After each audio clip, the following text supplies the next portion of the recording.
Hello दोस्तों, आप सभी का स्वागत है आपके अपने यूट्यूब चैनल मोबाइल वाला सीएससी पर। जैसा कि आप सभी को पता है, आर्मी पब्लिक स्कूल हिसार में टीचिंग और नॉन टीचिंग स्टाफ की वैकेंसीज निकली हुई है। नॉन टीचिंग स्टाफ का जो एप्लीकेशन फॉर्म है ऑफलाइन, वो किस प्रकार से फिल करना, उससे संबंधित वीडियो मैंने ऑलरेडी बनाकर अपने चैनल पर अपलोड कर दी है। इस वीडियो के माध्यम से हम आपको टीचिंग स्टाफ का जो एप्लीकेशन फॉर्म है, ऑफलाइन एप्लीकेशन फॉर्म है, वो किस प्रकार से फिल करना है वो आपको फिल करके दिखाएंगे। ये एप्लीकेशन फॉर्म हम आपको सिर्फ एक उदाहरण के तौर पर फिल करके दिखा रहे हैं। इससे किसी की व्यक्तिगत जानकारी से संबंधित कोई भी इंफॉर्मेशन आपको सही नहीं दी जा रही है। ये जो आप अपनी स्क्रीन पर देख पा रहे हैं, ये आर्मी पब्लिक स्कूल हिसार की ऑफिशियल वेबसाइट से लिया गया एप्लीकेशन फॉर्म है। जैसा कि आप यहाँ पर देख सकते हैं, army public schools application for teaching staff की भर्ती के लिए जो ये एप्लीकेशन फॉर्म हमने निकाला है। यहाँ पर आपने क्या करना है, application for the post of PGT, TGT, PRT, pre primary tick the applicable, यानी कि जिस भी पोस्ट के लिए आप ये एप्लीकेशन फॉर्म फिल कर रहे हो उस पर आपने क्या कर देना है, यहाँ पर टिक मार्क लगा देना है। इस प्रकार से हम प्री प्राइमरी टीचर के लिए ये एप्लीकेशन फॉर्म है वो फिल करने वाले हैं। इसके बाद यहाँ पर सब्जेक्ट लिखना है। कब लिखना है आपने ये, जब आप पीजीटी या टीजीटी के लिए आप अप्लाई करना चाहते हैं तो आपने उस स्पेशल सब्जेक्ट का यहाँ पर नाम लिखना है जिसमें भी आप पीजीटी या फिर टीजीटी टीचर हैं। तो अगर यहाँ पर प्राइमरी और प्री प्राइमरी के लिए अप्लाई कर रहे हैं तो आपने यहाँ पर इसको क्या कर देना, खाली छोड़ देना है या फिर डैश लगा देना है। School where would like to work, या आप अपना काम कहाँ करना चाहते हैं, यानी कि किस स्कूल में आप पढ़ाना चाहते हैं वो आपने यहाँ पर लिख देना है। तो हम यहाँ पर क्या लिख देते हैं, हिसार ही यहाँ पर लिख देते हैं उदाहरण के तौर पे। लेकिन जो भी आपके वेबसाइट पर दिए हुए हैं हिसार पब्लिक स्कूल की तरफ से ये वैकेंसी निकली है तो हम हिसार ही यहाँ पर टाइप करने वाले हैं। इसके बाद जो आपने 100 रुपये का डिमांड ड्राफ्ट है जो आर्मी पब्लिक स्कूल के फेवर में कटवाना है हिसार के नाम पे, उसका जो आपने डीडी नंबर यहाँ पर लिखना होता है। आमतौर पर जो डीडी नंबर होते हैं आपके, वो आपके लगभग 6 नंबर के ही आपके होते हैं। इस प्रकार से 6 नंबर का कोई डीडी नंबर आपको मिलेगा जब भी आप बैंक में डीडी नंबर कटवाने जाओगे 100 रुपये का। तो यहाँ पर आपने उस डीडी की आपने डेट यहाँ पर फिल कर देने हैं, जिस भी डेट में आप ये जो है डिमांड ड्राफ्ट बनवाने जा रहे हैं। ये थी आपकी ऊपर की डिटेल। इसके बाद आपने पॉइंट नंबर 1 पे आ जाता है जो कि पर्सनल डाटा से संबंधित है। पर्सनल डाटा आपने अपना कैपिटल लेटर में ही फिल करने की कोशिश करनी है, जैसा कि इसकी एडवर्टाइजमेंट की इंस्ट्रक्शन में दिया हुआ है। तो आपने अपना क्या कर देना, फुल नेम आपने इस प्रकार से यहाँ पर लिख देना है। उसके बाद आपने सन ऑफ, डॉटर ऑफ या वाइफ ऑफ, आपने जो भी आपके लिए एप्लीकेबल है वो आपने यहाँ पर अपना लिख देना है। कोशिश करनी है कि आपने यह टोटल कैपिटल लेटर में ही लिखने की आपने कोशिश करनी है। यहाँ पर हम अपनी क्या कर देते हैं, डेट ऑफ बर्थ को फिल कर देते हैं। इसके बाद नेशनलिटी में हमने क्या करना है, इंडियन यहाँ पर लिख देना है। इसके बाद आपने अपना स्टेट यहाँ पर लिख देना है। जिस भी स्टेट के आप रहने वाले हैं उस स्टेट का नाम आपने यहाँ पर लिख देना है। उसके बाद आपका आ जाता है एड्रेस। एड्रेस को भी आपने कैपिटल लेटर में ही लिखने की कोशिश करनी है। जितना हो सके आपने कैपिटल लेटर में ही फॉर्म को फिल करना होता है ताकि जो पढ़ने वाला उसको आसानी से समझ में आ सके। अब आपने यहाँ पर अपना वीपीओ या फिर शहर का नाम आपने जो भी आपका बनता है वो आपने यहाँ पर लिख देना है। उसके बाद आपने क्या करना है, अपना डिस्ट्रिक्ट लिख देना है और डिस्ट्रिक्ट के बाद आपने अपना स्टेट का नाम यहाँ पर लिख देना है। स्टेट के बिल्कुल आगे अपना पिन कोड आपने लिख देना है। इस प्रकार से अपना पिन कोड आपने लिख देना है। इसके बाद पॉइंट नंबर जी आ जाता है आपका कॉन्टैक्ट डिटेल। कॉन्टैक्ट डिटेल में आपने इसको खाली छोड़ देना है और यहाँ पर आपने क्या कर देना है, मोबाइल नंबर आपने लिख देना है। इस प्रकार से अपना मोबाइल नंबर लिख देना। फिर आपने ईमेल आईडी अपनी लिख देनी है। जो भी आपकी ईमेल आईडी है वो आपने यहाँ पर ईमेल आईडी को लिख देना है। कोशिश करना कि आप ईमेल आईडी को भी क्या करें, कैपिटल लेटर में ही लिखने की कोशिश करें, ताकि पढ़ने वाले को आसानी से समझ में आ जाए। अगर आपकी मेल पर कोई इससे संबंधित मैसेज आता है तो वो आसानी से आपको प्राप्त हो जाए। इसके बाद पॉइंट नंबर 2 में प्रेजेंट और प्रीवियस ऑक्यूपेशन, यानी कि वर्तमान या फिर आपका पिछला जो भी आप कार्य कर रहे हैं या कर रहे थे वो आपने उसकी डिटेल यहाँ पर देनी है। कोई टीचिंग लाइन से कुछ आप काम कर रहे थे तो आपने उसकी डिटेल दे देनी है। अगर आप वर्तमान में या फिर पहले भी आपने कोई काम नहीं किया है तो आपने यहाँ पर क्या कर देना, डैश डैश करके इसको खाली छोड़ देना है। पॉइंट नंबर 3 में आपने फैमिली लाइफ के बारे में बताना। मैरिटल स्टेटस, वैवाहिक स्थिति में आपने क्या है, मैरिड हो, अनमैरिड हो या फिर सिंगल हो, तो आपने उस हिसाब से आपने अप्लाई कर देना है।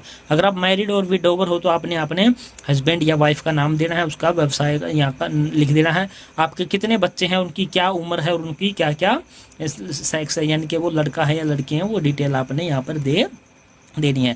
तो पहले पेज पर है जो आपके यहाँ पर 1 से लेके 3 तक के पॉइंट यहाँ पर आपके बनते हैं और आपने इस प्रकार से इनको फिल कर देना है। इसके बाद आपका आ जाता है पेज नंबर 2। पेज नंबर 2 पे जो आपका पहला ही स्टेप होगा वो होगा आपका एजुकेशनल क्वालिफिकेशन से संबंधित है। एजुकेशनल क्वालिफिकेशन में आपने क्या करना है, अपनी 10th क्लास से आपने अपनी एजुकेशनल को शुरू करना है। जैसे कि यहाँ पर आपने क्या करना है, पहले 10th क्लास में कितने नंबर आए हैं और कितने में से आए हैं वो आपने यहाँ पर लिख देना है। फिर आपने इसकी परसेंटेज को अगले वाले कॉलम में लिख देना है। डिवीज़न आपका जो भी बनता है वो आपने यहाँ पर डिवीज़न लिख देना है। किस ईयर में आपने वो पास की है वो आपने यहाँ पर लिख देना है। यहाँ पर आपने इस प्रकार से 10वीं क्लास किस ईयर में पास की है। सब्जेक्ट आपने छोटे छोटे अक्षरों में लिखने की कोशिश करनी है ताकि आपके सब्जेक्ट हैं वो आसानी से यहाँ पर आ जाएं। यहाँ पर इस प्रकार से आपने सब्जेक्ट को छोटा छोटा करके लिखने की कोशिश करनी है। फिर आपने अपने बोर्ड या यूनिवर्सिटी का नाम लिखना है, जिस भी बोर्ड से आपने 10th क्लास है वो पास की है। जैसे कि हमने CBSE बोर्ड से पास की है, तो इस प्रकार से आप यहाँ पर लिख सकते हैं। इसी प्रकार से आपने क्या करना है, अपने क्या बोलते हैं इसको, 12th क्लास की जो डिटेल है आपने यहाँ पर दे देनी है। 12th क्लास में कितने नंबर आए हैं और कितने में से आए हैं वो आपने यहाँ पर दे देनी है। उसके बाद यहाँ पर आपकी जो भी परसेंटेज बनती है वो आपने यहाँ पर देनी है। परसेंटेज आपकी जो भी बनती है वो आपने यहाँ पर देनी है। इस प्रकार से आप अपनी परसेंटेज को यहाँ पर दे दोगे इस प्रकार से। इसके बाद अपना परसेंटेज के बाद यहाँ पर डिवीजन दे देनी है, किस साल में आपने वो पास किए वो दे देना है। उसके बाद यहाँ पर आपने छोटा छोटा करके अपने सब्जेक्ट नेम लिख देना है और यहाँ पर आपने क्या कर देना है, बोर्ड का नाम आपने लिख देना है। इसके बाद अगर आपके पास ग्रेजुएशन है तो आपने ग्रेजुएशन को भी यहाँ पर आपने लिख देना है, कितने में से आपके नंबर आए हैं वो लिख देने हैं। उसके बाद आपकी जो भी परसेंटेज बनी है वो आपने यहाँ पर लिख देनी है और यहाँ पर आपकी इसकी 2nd डिवीज़न बन जाती है। और कब पास किया आपने ये, तो उसका आपने यहाँ पर नाम, पासिंग ईयर का नाम लिख देना है। यहाँ पर आपने सब्जेक्ट लिख देने हैं और कौन सी यूनिवर्सिटी वगैरह से आपने वो पास की है वो यहाँ पर लिख देना। उसके बाद post graduation, BEd, any other कोई भी आपके पास एजुकेशनल क्वालिफिकेशन है वो आपने यहाँ पर फिल करके सारी डिटेल को यहाँ पर फिल कर देना है। इसके बाद आ जाता है आपका इसी का ग्रेजुएशन और पोस्ट ग्रेजुएशन थ्रू कोरस्पोंडेंस और रेगुलर। यहाँ पर पूछ रहे हैं कि आपने जो ग्रेजुएशन की है या फिर पोस्ट ग्रेजुएशन की है वो अपने रेगुलर की है या फिर कोरस्पोंडेंस से की है, तो आपने अपने हिसाब से चूज कर लेना। जैसे कि हमने रेगुलर की थी तो हम यहाँ पर क्या कर देते हैं, रेगुलर को लिख भी देते हैं और रेगुलर पर टिक मार्क भी लगा देते हैं। इसके बाद पॉइंट नंबर 5 आ जाता है, have you clear CSB if yes write date. CSB होता है जो कि आर्मी पब्लिक स्कूलों का एक बोर्ड होता है। वो बोर्ड क्या होता है इसका, वो होता है आपका कॉम्बाइंड सिलेक्शन बोर्ड होता है और वो एक पेपर लेता है जिसके आधार पर आपका जो सिलेक्शन है वो आसान हो जाता है। अगर वो आप क्लियर कर लेते हैं तो आपको जो है यहाँ पर नौकरी मिलने में आसानी हो जाती है। ये अगर आपने किया हुआ है तो आपने यहाँ पर यस करना है, यस करना है तो उसकी डेट आपने यहाँ पर लिख देनी है। अगर नहीं किया तो आपने यहाँ पर नो कर देना। हैव यू क्लियर्ड CTET और STET, इनके बारे में तो आपको पता होगा, सेंट्रल टीचर एलिजिबिलिटी टेस्ट और स्टेट टीचर एलिजिबिलिटी टेस्ट। अगर आपने यहाँ पर इनमें से कोई भी क्लियर कर रखा है तो उसके आपने उस पर आपने टिक मार्क लगा देना है और यहाँ पर उसकी डेट आपने यहाँ पर क्या कर दे देनी है, फिल कर देनी है। यहाँ पर आपने उसकी ये डेट है वो फिल कर देनी है। जो भी आपकी डेट हो, किसी भी डेट में आपने वो पास किया हो वो आपने यहाँ पर दे देना है। टीचिंग लाइन से अगर हम अब ये एप्लीकेशन फॉर्म अप्लाई कर रहे हैं तो आपने यहाँ पर बीएड की डिटेल देना कंपलसरी होगा, क्योंकि यह एक कंपलसरी एजुकेशनल क्वालिफिकेशन में आपकी आ जाती है। तो इस प्रकार से आपने यहाँ पर अपनी बीएड की डिटेल भी आपने फिल कर देनी, जैसे कि हम भी आपको फिल करके आपको दिखा देते हैं। जैसे कि हमने यहाँ पर आपकी फिल कर दी ये वाली, और इसके कितने में से नंबर आए हैं ये एग्जाम्पल के तौर पर हम आपको करके दिखा रहे हैं, लेकिन इससे वास्तविक नंबरों का या किसी भी प्रकार से कोई लेना देना आपका नहीं है। और आपने ये कब पास की है वो आपने यहाँ पर दे देना है, और उसके बाद आपने यहाँ पर सब्जेक्ट लिख देना है, और किस भी बोर्ड से या किस यूनिवर्सिटी से आपने वो पास की है वो आपने यहाँ पर लिख देना है। जैसे कि Haryana board of school education से हमने ये पास की हुई मान लेते हैं, ठीक है। इसके बाद आपके आ जाता है पॉइंट नंबर 6। पॉइंट नंबर 6 में क्या आ जाता है, name of class you would refer to teacher और विद सब्जेक्ट। कौन सी क्लास को आप पढ़ाना चाहेंगे और उसमें आप किस सब्जेक्ट को आसानी से पढ़ाना चाहेंगे। जैसे कि हम यहाँ पर क्या कर देते हैं, 5th क्लास को पढ़ाना पसंद करते हैं, और कौन से सब्जेक्ट में पढ़ाना पसंद करते हैं, मैथ सब्जेक्ट में हम पढ़ाना पसंद करते हैं। वो आप अपने हिसाब से आप अपना कोई भी सब्जेक्ट या क्लास आप दे सकते हैं। इसके बाद आपके पास ट्रेनिंग इन एनसीसी स्काउटिंग वगैरह अगर आपके पास कुछ है तो आपने यहाँ पर उसकी डिटेल दे देनी है, अदर इसको आपने नो लिख देना है। मेरिट स्कॉलरशिप वन, अगर आपने जीती हुई या मेरिट स्कॉलरशिप तो यस करना, अदरवाइज इसको भी नो कर देना है। लैंग्वेज कैन यू रीड और राइट, आप कौन कौन सी भाषा बोल और पढ़ सकते हैं वो आपने यहाँ पर लिख देना। जैसे कि हमने यहाँ पर क्या कर दिया, हिंदी लिख दिया, हिंदी को हम बोल सकते हैं, लिख सकते हैं और पढ़ भी सकते हैं। इसी प्रकार से हमने यहाँ पर क्या कर दिया, इंग्लिश को भी यहाँ पर आगे दे दिया, और अगली वाले को हमने खाली छोड़ दिया। इनके 2 ही लैंग्वेज हम पढ़ सकते हैं, बोल सकते हैं और लिख सकते हैं। इसके बाद आ जाता है एनी बुक्स वगैरह आर्टिकल वगैरह आपने लिखा हुआ है तो आपने उसकी डिटेल दे देनी है, अदरवाइज इसको भी यहाँ पर नो कर देना है। इसके बाद पॉइंट नंबर 11 पे आ जाता है आपका एक्सपीरियंस से संबंधित। अगर आपका किसी भी प्रकार का टीचिंग लाइन का एक्सपीरियंस है तो आपने यहाँ पर उसकी डिटेल पूरी दे देनी है। पीजीटी की, टीजीटी की, प्राइमरी टीचर की, कभी किसी भी फील्ड में आपने टीचिंग की है वो आपने एक्सपीरियंस यहाँ पर दे देना है, अदरवाइज इसको आपने क्या कर देना, खाली छोड़ देना है अगर आपके पास किसी प्रकार का कोई एक्सपीरियंस नहीं है। तो यहाँ पर आपके हो जाते हैं 2 पेज आपके क्लियर हो जाते हैं। इसके बाद आपका जो इसी एप्लीकेशन का है जो पेज नंबर 3 पे हम आ जाते हैं, जिसमें कि पॉइंट नंबर 12वां है एप्टीट्यूड। एप्टीट्यूड यानी कि आप subject which you enjoy teaching most, यानी कि ऐसा सब्जेक्ट जिसको आप पढ़ाने में बहुत ही ज़्यादा रुचि रखते हैं वो आप उसका नाम आपने यहाँ पर लिख देना है। अदर एरिया कल्चरल एक्टिविटी का जो आप करना चाहते हैं वो आप यहाँ पर लिख सकते हैं, अदरवाइज उसको आप खाली भी छोड़ सकते हैं। अदर कल्चरल एक्टिविटी में हम क्या लिख सकते हैं, म्यूजिक का नाम लिख देते हैं कि म्यूजिक सुनाना या बच्चों से सुनाना हमें पसंद है, ये भी एक कल्चरल एक्टिविटी में ही आपका आता है। इसके बाद पॉइंट नंबर 13 में can you take indoor outdoor game with boys and girls. Boys और गर्ल्स के जो बच्चे होते हैं आपके, उनके साथ आप क्या क्या इंडोर आउटडोर में खेलना पसंद करते हो आपने इस प्रकार से अपने पसंद से लिख देना। जैसे कि इंडोर में हमने लिख दिया बॉयज़ के लिए चेस और गर्ल्स के लिख दिया कार्ड गेम्स, और बॉयज़ के लिए आउटडोर में लिख दिया हमने रिंग टॉस और गर्ल्स के लिख दिया होप स्कॉच। इसके बाद which major game do you play, यानी कि आप ज़्यादा से ज़्यादा कौन सा गेम खेलना पसंद करते हो उस गेम का आपने नाम लिख दिया, यहाँ नहीं लिख दिया हमने रिंग टॉस। इसके बाद आ जाता है आपका पॉइंट नंबर जो है आपका ये आपका 14 पे आपने अपनी हेल्थ से संबंधित आपने डिटेल देनी है, तो आपने यहाँ पर क्या लिख देना है, हेल्दी अपने आप को लिख देना है। और इसके बाद के जो दोनों पॉइंट आपने इनको क्रॉस कर देना है।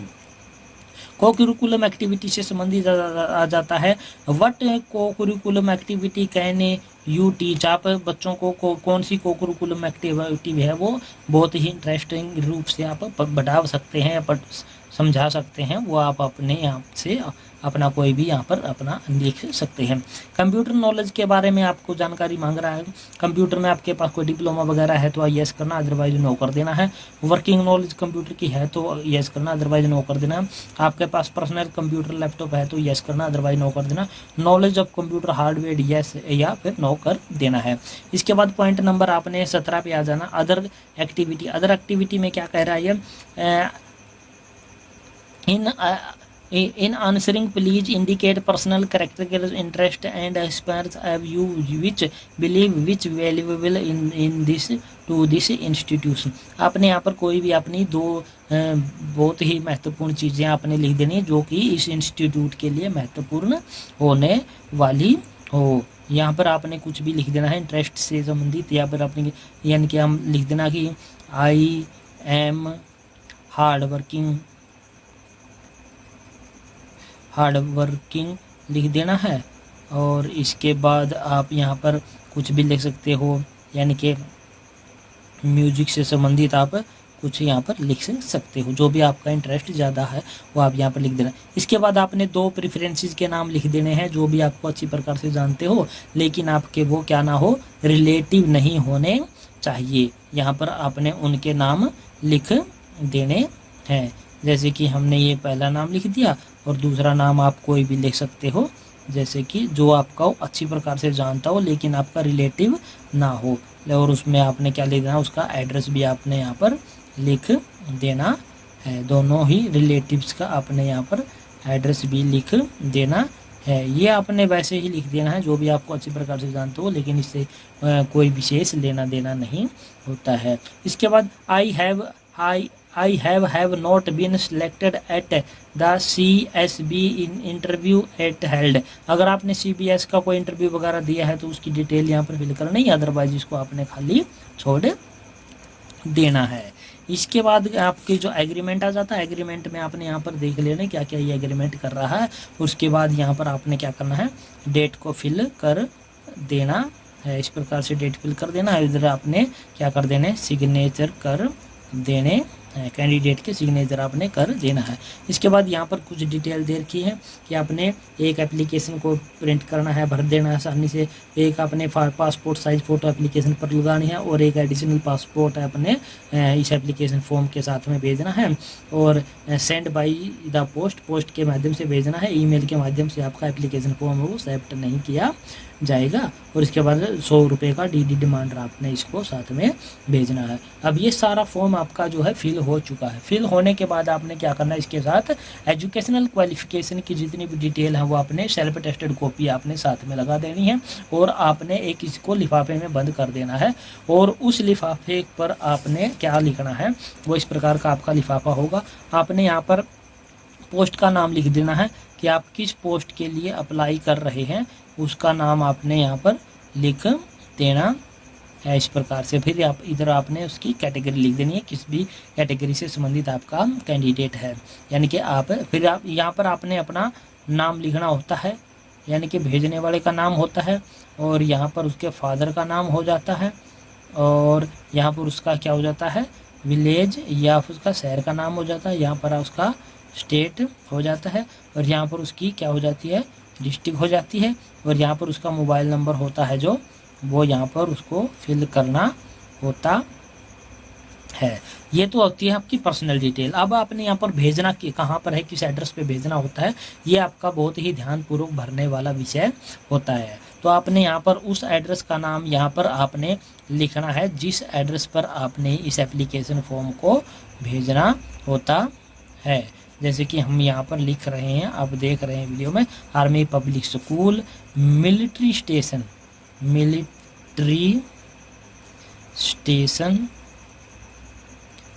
और यहाँ पर लिख देना हिसार, और उसका फिर आपने लिख देना पिन कोड 125,006।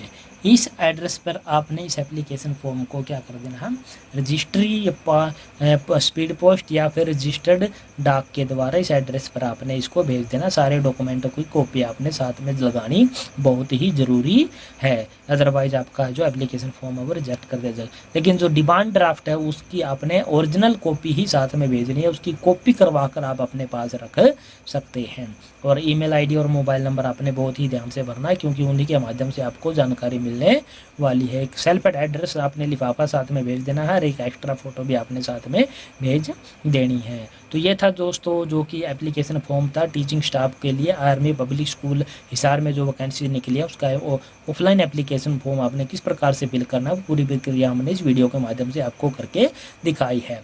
आशा करते हैं हमारे द्वारा दी गई जानकारी आपको पसंद आई होगी। अगर पसंद आई है तो हमारे इस चैनल को लाइक करें, शेयर करें, सब्सक्राइब करें। जय हिंद, जय भारत दोस्तों।